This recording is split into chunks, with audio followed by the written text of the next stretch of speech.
Welcome. Today we'll simplify the expression tan squared x minus secant squared x using trigonometric identities. Let's start with our expression, tan squared x minus secant squared x. Before we begin simplifying, let's recall some important trigonometric identities.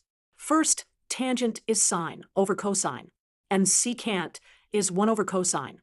When these are squared, we get tan squared equals sine squared over cosine squared, and secant squared equals 1 over cosine squared.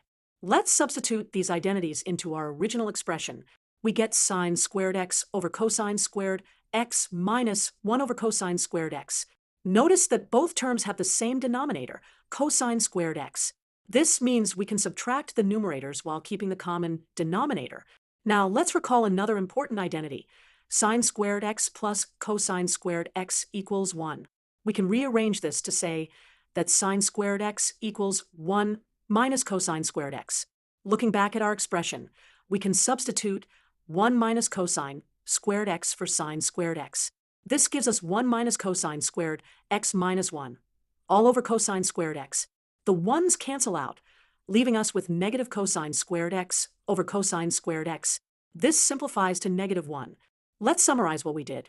We used the definitions of tangent and secant, squared them, found a common denominator, and then used the Pythagorean identity to simplify our expression to negative 1. This means that tangent squared x minus secant squared x always equals negative 1 for any value of x where these functions are defined. To verify this result, you can try plugging in different values of x, and you'll always get negative 1 as the result, as long as x is not a value where tangent or secant is undefined.